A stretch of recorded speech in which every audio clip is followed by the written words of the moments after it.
आठ तारीख को झारखंड हाईकोर्ट के आदेश के बाद धुसूर नदी यानी हीनू नदी जिसे कहा जाता है बोलचाल की भाषा में, वहाँ अतिक्रमण शुरू हुआ और 8 तारीख को भी मैंने आपको दिखाया था। लेकिन आज आप इस वक्त देख रहे हैं कि यहाँ हमारे कैमरा पर्सन दिखाएंगे कि घरों को तोड़ा जा रहा है।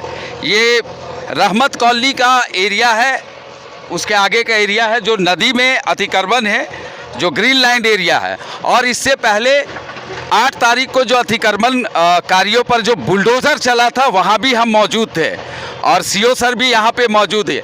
लेकिन 8 तारीख को जो बुलडोज़र चला था वो किसी के घरों में बुलडोज़र नहीं चला था, वो एक समतल ज़मीन था नदी के पास से, वहाँ चला गया था। अब हम सीओ सर से सीधा समझना चाहेंगे कि आखिर ये मामला, सर क्या एक आंख में काजल एक आंख में सुरवा वाला मामला चल रहा है क्या?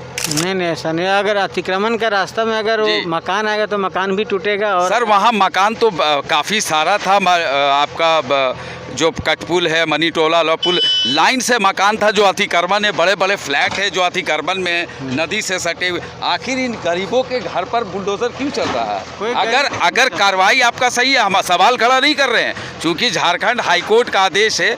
सवाल है कि एक आंख में काजल एक आंख में सुरमा, हमें ऐसा लगा। वो आपका इंटरप्रिटेशन है, ठीक है। हमारा ये है कि हमारा जहाँ जेसीबी आराम से जा रहा है, पहले उस पैच को क्लियर करा रहे हैं। जहाँ पर जेसीबी का जाना मुश्किल है, जो ज़मीन दलदली है तो वहाँ पर रिस्क है। आज भी एक जेसीबी हमारी फंसी पड़ी है दलदल के चलते।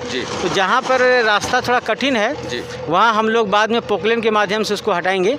तो अलग अलग पैचेज में सिलेक्शन किया हुआ है। और ऐसा नहीं है कि अगर हमने यहाँ पर 4-5 जगह डिमोलिशन किया है तो पूरा भी कर सकते हैं, लेकिन एक दिन में ज़्यादा पॉसिबल है। अगर उस एरिया में रहने वाले लोग को लगता है कि भाई जब मशीन चलती है तो ज़्यादा नुकसान होता है, तो ठीक है 4-5 टूटा है, जो बच जाते हैं उनके लिए अच्छी बात है कि वो अपने से खुद से हटा लेंगे। लेकिन सर वहाँ पर मकान क्यों नहीं तोड़ा गया? वहाँ भी तो काफ़ी अतिक्रमण है। 8 और आज कितना तारीख है? 8 आज बीच में संडे पड़ गया। 2 दिन में पूरा नहीं मैंने शुरुआत वहाँ से तोड़ना हुआ।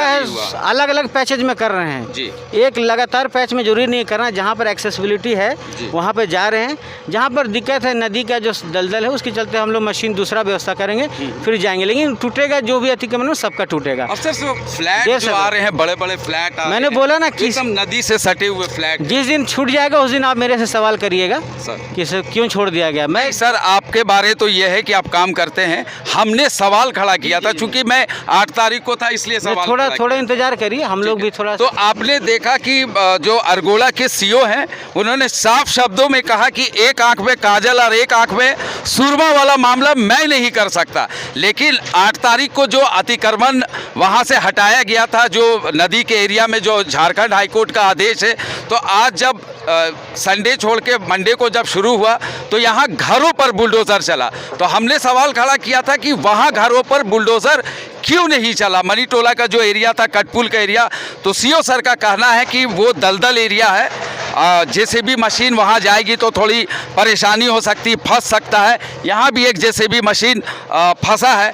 अब ये देखने वाली बात होगी कि झारखंड हाईकोर्ट के आदेश के बाद कितना अतिक्रमणकारियों पर बुलडोज़र चलाया जाता है।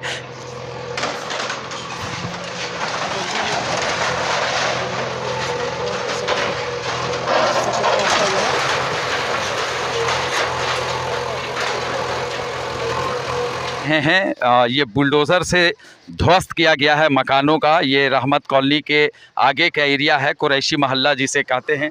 और ये नदी का जो क्षेत्र है, जो परिसीमन आता है नदी का, जो झारखंड हाईकोर्ट का आदेश आया है कि जो नदी का एरिया को अतिक्रमण किए हुए हैं उसको हटाना है, रास्ता को साफ करना है, ताकि जो नदी का पूरा एरिया है वो क्लियर हो जाए और वहाँ पर जो अतिक्रमण किए हैं उसे हटाने का आदेश झारखंड हाईकोर्ट का आया। उसके बाद से ये लगातार कार्रवाई हो रही है। अरगोड़ा जो सीओ हैं उनके नेतृत्व में यहाँ पे कुरैशी मोहल्ला जो डोरंडा का है, रहमत कॉलोनी के आगे, वहाँ पे बुलडोज़र चला है और कई मकानों को ध्वस्त किया गया और काफ़ी संख्या में पुलिस है, हम आपको इस वक्त दिखा रहे हैं। और लेकिन सीओ अरगोड़ा सीओ ने कहा था कि जो 8 तारीख को वहाँ कार्रवाई शुरू हुई थी मनी टोला में जो कटपुल है, तो वहाँ पर हमने सवाल खड़ा किया कि वहाँ मकानों को क्यों नहीं ध्वस्त किया गया, मकानों को क्यों नहीं तोड़ा गया जो अतिक्रमण में हैं, जो नदी के एरिया को कैप्चर किए हुए हैं। तो उन्होंने साफ शब्दों में कहा था कि चूंकि वो दलदल एरिया है और जेसीबी मशीन अगर वहाँ पे जाती है तो धंस जाएगा। लेकिन दूसरी ओर हम इस रास्ता में जो अभी आए हैं यहाँ पे, जो कुरैशी मोहल्ला डोरंडा का जहाँ पे अतिक्रमण चल रहा है, वो भी पूरी संकीर्ण गली है कहा जा सकता है।